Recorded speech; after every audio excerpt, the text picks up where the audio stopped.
चाहे ज्वेलरी की कितनी ही डिजाइन्स बदलें, लेकिन अगर कुछ नहीं बदलेगा तो वो है ग्राहकों का तनिष्क पर विश्वास। अब ब्यूटीफुल डायमंड ज्वेलरी सिर्फ 6000 से शुरू। Tanishq, India motor circle, Ajmer. अभी जब हमने पहला दौरा किया था तो जहाँ जहाँ मेन हमारे कंस्ट्रेंट्स थे उसके लिए हमने एक टीम गठित करी थी और उस टीम की कल हमने मीटिंग ली थी।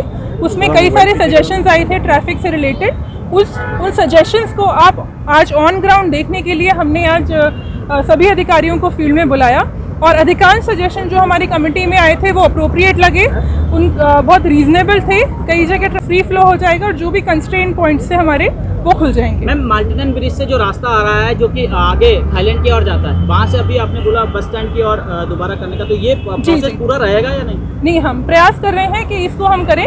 अभी हम और जो हमारे अधिकारी हैं उनसे भी चर्चा करेंगे, पर मुख्य रूप से इसको हम वापस से शुरू कराएंगे। यातायात में मैडम बदलाव के टाइम लगे, टू वे ट्रैफिक पे भी टाइम लगेगा। हाँ, एक बार हमारे जो डिवाइडर है इसको नया बनाना पड़ेगा। एक ट्रैफिक पुलिस की गुमटी हम यहाँ स्टेशन करेंगे, जैसे वो प्रॉपर्ली डायरेक्ट कर सकें, साइनेजेस लगाएंगे, उसके बाद ओपन करेंगे। मार्टिन बीच में मैडम बदलाव किया जा रहा है, प्रवेश रोकेंगे क्या एलिवेटेड से बसों का, और जो बड़े भारी वाहन है वो एलिवेटेड को उसका हम असेसमेंट करेंगे। अगर हमारे जो नीचे वाली रोड है उसमें कंजेशन ज़्यादा हो रहा होगा तब हम यहाँ से अलाउ करेंगे, लेकिन अगर वहाँ से रीजनेबली निकल जाएंगे और कंजेशन नहीं होगा ज़्यादा तो फिर हम नीचे से नीचे से अगर जाते हैं तो ट्रैफिक व्यवस्था नीचे भी जाम होगी, क्योंकि इसलिए मैं डिवाइडर के नीचे हम जो ये नई व्यवस्था करेंगे उसके बाद दोबारा ट्रैफिक का असेसमेंट करेंगे।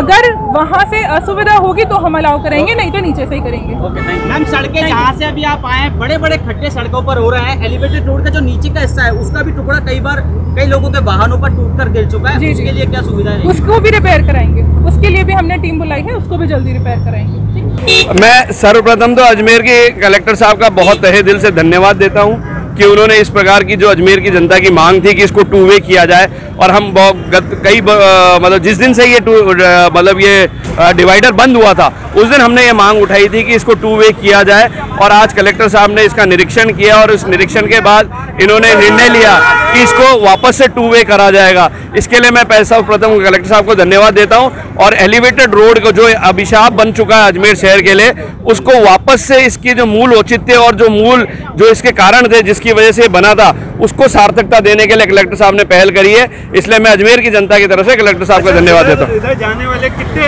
ऐसे ऑफिस थे और कॉलेज थे? ये पूरे यहाँ से हमारी सबसे पहले तो अजमेर शहर का 70% वकील समुदाय अजमेर साउथ में रहता है, वो इसी रोड से हमारे सेशन कोर्ट में जाने के लिए तत्पर था, जिसको हमें वापस जाना पड़ रहा था। यहाँ पर आरपीएससी के अंदर है, यहाँ पर बस स्टैंड के अलावा शास्त्री नगर जाने वाले लोग, सारे बैंक्स वगैरह, सारे कॉर्पोरेट सेक्टर के ऑफिसेज शास्त्री नगर में, लोहागल जनाना अस्पताल के लिए अगर वहाँ से किसी को जनाना अस्पताल जाना पड़ता था तो इस एलिवेटेड रोड से वापस से इस ट्रैफिक में फंसना पड़ रहा था। अब इनको थ्रू वे वॉक थ्रू मिल जाएगा, इसलिए ये बहुत ज़रूरी था कि इसको टू वे किया जाए, और धन्यवाद के पात्र हैं कलेक्टर साहब जिन्होंने बिहार रेलवे, मैं बता रहा हूँ, आरपीएससी, कलेक्ट्रेट, राजस्थान बोर्ड, आगे जेल, उसके आगे बस स्टैंड, सबसे बड़ा तो बस स्टैंड होता है कि अजमेर रामगंज से बस स्टैंड जाने के लिए इससे बढ़िया कोई रास्ता नहीं था। और ये जो डिवाइडर खुल रहा है, हमने मांग करी थी पहले दिन, जिस दिन ये डिवाइडर बंद हुए थे उस दिन हमने मांग करी थी कि डिवाइडर खोले जाएं, और कलेक्टर साहब का हार्दिक धन्यवाद है कि उन्होंने आज ये निर्णय लिया कि बहुत जल्दी ये डिवाइडर खोले जाएंगे।